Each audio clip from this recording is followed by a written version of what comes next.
Hello, my name is Prem and today's topic for my presentation is Introduction to Machine Learning. So let's see what are the contents in this presentation. First, we will see what is machine learning and how does it work. Then we will look into the types of machine learning algorithms, and at the end we will also see what are the steps involved in machine learning. So let's get started by the question, what is machine learning? Machine learning is an application of artificial intelligence that provides system the ability to automatically learn and improve from experience without being explicitly programmed. This is important, without being explicitly programmed. Machine learning focuses on the development of computer programs that can access data and use it to learn for themselves. So let's see how machine learning works with a beautiful diagram. The training data is gathered from various sources. This data is then inserted into the ML algorithm. The ML algorithm processes the data, and on the basis of the data it builds a model. We get Once we get the model, the new input data is then inserted into the model to get the predictions. Once the predictions are out, we evaluate those predictions. If the predictions are not coming right, then we have to do the training process again until the evaluations come right. Once the evaluations are right, then the model is termed to be successful model. Let's see what are the types of machine learning. The first one is supervised learning, the second one is unsupervised learning, and the last one is reinforcement learning. We'll see each one of them in detail. So the first one is supervised learning. In supervised learning, we use known or labeled data for training data. Since the data is known, the training is therefore supervised. That is directed into successful execution. The input data goes through the machine learning algorithm and is used to train the model. Once the model is trained, based on the known data, you can use unknown data into the model and get a new response. Let's see this by a simple example. Suppose we have the data, these are apples. We know these are apples, so this is known data to us. This data is then inputted into the ML algorithm. This ML algorithm processes the data and builds a model. Once the model is ready, then we insert unknown data into this trained model to get the labels of the data. Suppose here we don't know the data and we insert in the training model, it will give a prediction whether it's an apple or not. The second one is unsupervised learning. In unsupervised learning, the training data is unknown and unlabeled, meaning that no one has looked at the data before. So this is literally the opposite of supervised learning. This data is fed to the machine learning algorithm and is used to train the model. The trained model tries to search for a pattern and give the desired response. In this case, it is often like algorithm is trying to break code like Enigma machine, but without the human mind directly involved, but rather a machine. It's amazing, right? Yeah, this is an example for unsupervised learning. We have unknown data, and these are all the standard steps for training a machine learning model. So this model does, it recognizes the pattern in the unknown data and then classifies the data. It can see patterns in data. It will form clusters to make apples and mangoes different. So this is really amazing.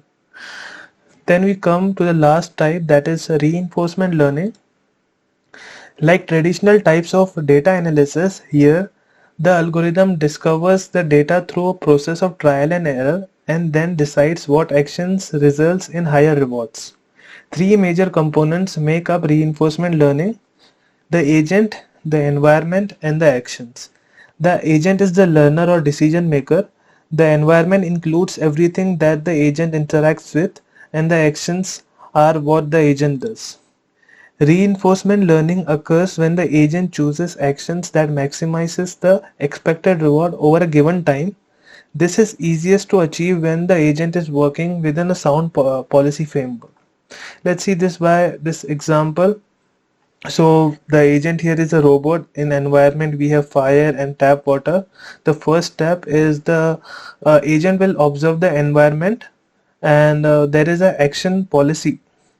Action policy can be anything, like we can assume at first the robot chooses the direction randomly. Then the robot or agent takes action.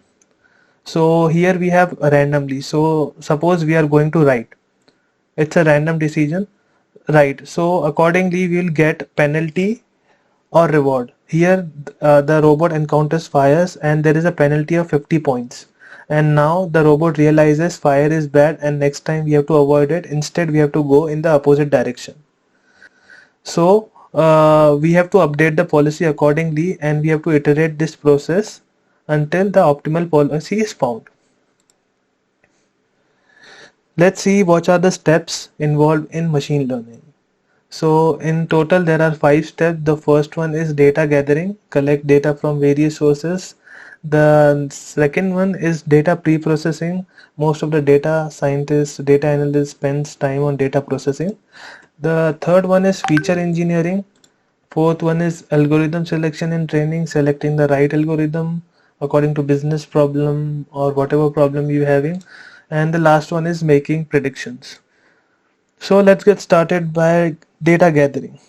It might depend on human work like manual labeling for supervised learning or domain knowledge, maybe even experts, or these days internet is a good option for data gathering. Even the smartphones is a goldmine of data these days. So data is gathered from various sources and the quantity and quality of data decide the model accuracy. Dictate the model accuracy. The second one is data pre-processing. So we have to ask this question, is there anything wrong with the data? Missing values, are there missing values? Are there outliers in the data? Bad encoding, wrongly labeled data? Is there biased data? Do I have many more samples of one class than rest? If there is bias data, we have to ask this question. And the ultimate question is, do we need to remove these missing values or outliers, or we have to fix them? So here in this picture we can see the data is linearly related, it is monotonously increasing, but there is one anonymous point here at 37, around 37,600 there is a anonymous point, and this point is an outlier because this is well separated from rest of the data. Similarly, in second figure, there are 12 objects. The average temperature is about 68 to 72, but we can see here at object 10, the temperature is 300 Fahrenheit. So this is definitely an outlier because it varies extremely. Then the next step is feature engineering. Let's see what a feature is. A feature is an individual measurable property of a phenomenon being observed. Our inputs are represented by a set of features. Let's see this by an example. So to classify spam email, features could be like these are the features. Example, number of change words like this, like alphanumeric words. Language of the email, if English assign 0, if Spanish assign 1, and the number of emojis. Here is an example. In this example we have two words which are alphanumeric, this cheap and pharmacy. These are not even words, so there are two words. The first one is change word there, so if there are two words we'll assign 2. The language is English, so 0, and we have three emojis here, three smiley emojis, 1, 2 and 3. So third one will be 3. So this text is now represented by a vector. We cannot directly put this text into the model. We have to convert into a vector in order to predict the values. We have to convert the text into a vector. Next is algorithm selection and training. So there are a bunch of algorithms we can choose according to what problem is. Each algorithm has its pros and cons. If the time permits, after the presentation maybe I'll show you the example of linear regression. Yeah, let's see. So what is the goal of training? Making the correct prediction as often as possible. So this is the incremental model. First it predicts and then adjust. While adjusting we have to adjust the hyperparameter, and this adjusting hyperparameter is a more of an art. So yeah, we have to adjust and this will predict, and the prediction should be correct.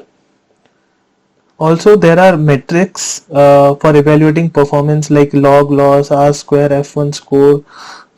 Like we can compare various algorithms, so this definitely helps. And the last one is making predictions. So here are in the training phase, here we know the label. So this is an example of supervised learning. So the machine learning model already knows the labels which are directly inserted in the machine learning algorithm. For the data collected, we have to extract features from the data, and these features are then inserted into the machine learning algorithm, and this algorithm then produces a trained classifier which can classify objects.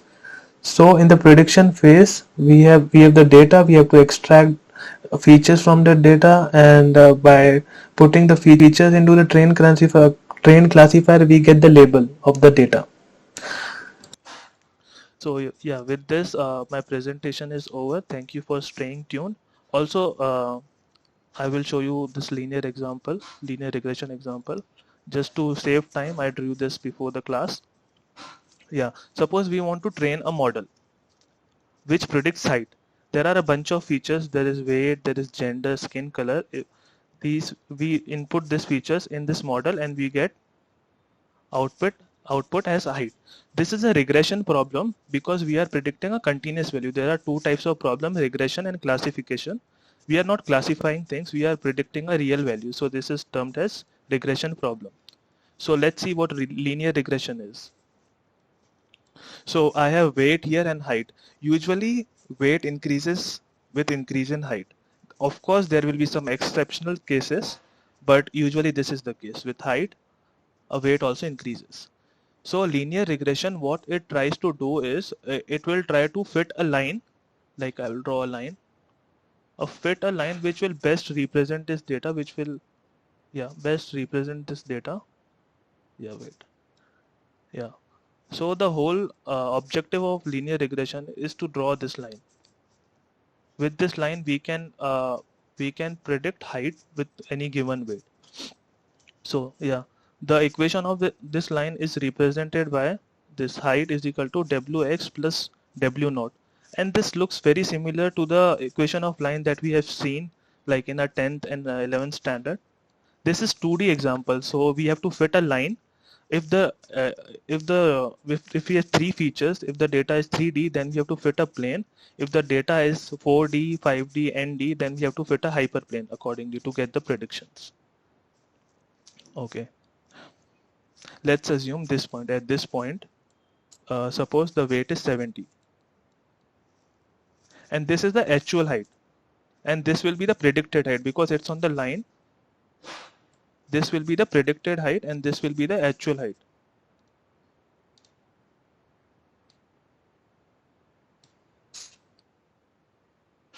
Okay.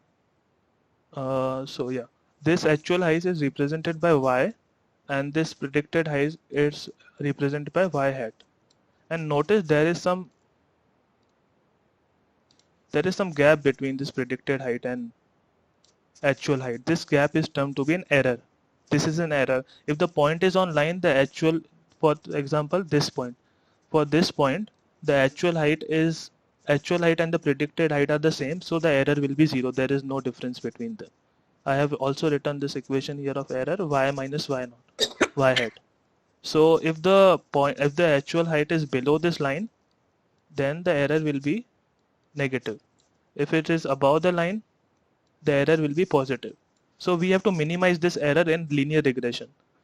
So if we sum this, the error will be neutralized. So in order to avoid this problem, we have to take the square, because square of negative will be positive and positive will be positive. So we have to minimize the error square. Also, because of this square term, this linear regression is also termed as linear least square and also ordinary least square.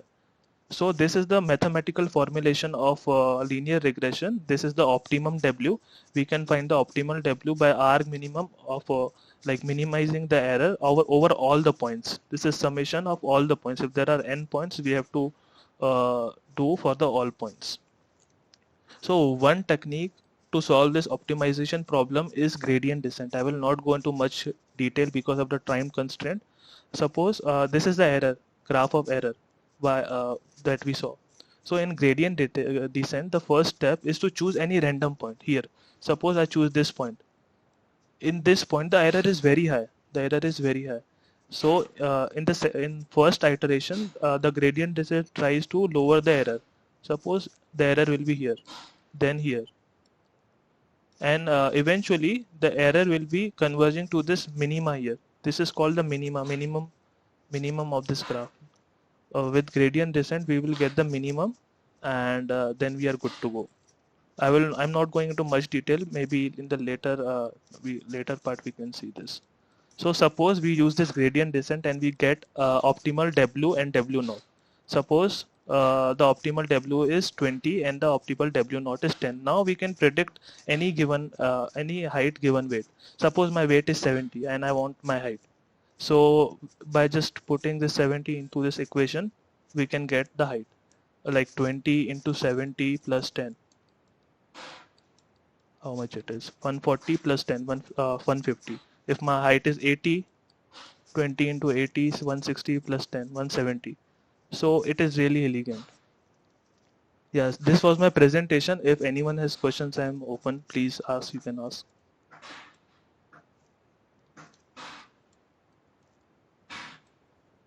Hello. Hello. Yes, sir. Prem Kumar. Yes, sir. Yes. What do you understand by label data? So, okay, I will tell you, sir. I have this example in my PPT. This label data. So supervised if the data is labeled, it is termed as supervised learning. This label data. So in label data, we know the labels. Like here are apples, there are apples. So we know these are apples. So the data is labeled. If the data is unknown to us, it is called unlabeled data, which is used by the unsupervised learning. Right. Okay. And then how to decide upon the features? What features we are going to use? What features we are going to use? So, sir, it is a very problem-specific question. We have to, we can use forward feature selection and backward feature selection. These are the two most important techniques to what select. exactly features are? I am interested in knowing what exactly the features are. So, sir, we have the table. So table has some columns and then rows. Yeah. So what do you understand by features in columns and rows? So, sir, I will give you some different example to throw some light. Suppose we have columns. Suppose we have columns like we are predicting Amazon food review. So suppose there is a review in column, review text. There will be some text here. So this is a feature, but we have to convert this feature. We have to transform it because we cannot directly put this text into the machine learning model. So there will be, we have to convert this text into a vector because this will not be understood by the machine learning algorithm. So this conversion and everything is called feature engineering, feature transformation. So feature can be anything. All right. Yeah. All right. So in short, features are the columns. Yes, you can right. say. Then how to get the data? The data mainly is obtained from the OLTP or OLAP systems. Right.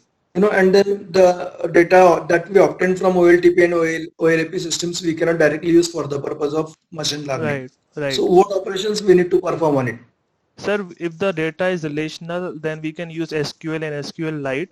The Python, these days Python notebooks are well integrated with SQL. There is Oracle. We have to use the database in order to extract the data from the database. Once we have the data, then we can perform all the magic of machine learning. Okay, the basic question is, can we use the OLTP data for the purpose of machine learning? For the purpose of machine learning, we need tabular data in the form of CSV file or SQL. For direct, we cannot directly use. But the OLTP data is already available in the SQL form. It is available in the table format only. Yeah, we can directly use. Do you know the full form of OLTP system? OLTP, I do know. I forgot. Online transaction processing. Right. Yeah. Something like ATMs. Right. That data is called as OLTP data. Right. Can we use that data directly for the purpose of machine learning? If the data is in tabular form, then we can use it. Right. Okay. So you just have to learn something more on it. Okay. Anyway, the last question is how we confirm that the prediction that is made by the machine learning system is correct or incorrect. Okay. So in supervised learning, let's see for supervised learning. So we have the data here first. Wait, I will show in the whiteboard. This will be more clearer. Okay. It is not necessary. I mean, you can just come out with the answer. Yes. I just So want to know yeah. how do we decide that the prediction that Okay. is made by the machine Okay. learning system is correct or incorrect? So suppose this is the training data. This is all the training data. So we divide the training data into two parts: the test data and the training data. We divide this into two parts: test, and train. We don't show this test data to our algorithm. This is for the testing purpose, and this for the training purpose. Once the model is ready, then we cross check with the test data if the labels are coming right. If the accuracy is much, then we know the model is performing well because the test data is not seen by the algorithm. All right, all right. So Yes. that is correct. Okay. So we train the model, we test it on Yes. the test data, and then we apply it on the Yes. live There is data. there is also a very nice technique called K-fold cross validation, which also Okay. you can Okay, fine. The last question is, what do you understand by overfitting a model? overfitting a model. Suppose we have sorry. Suppose we have this data.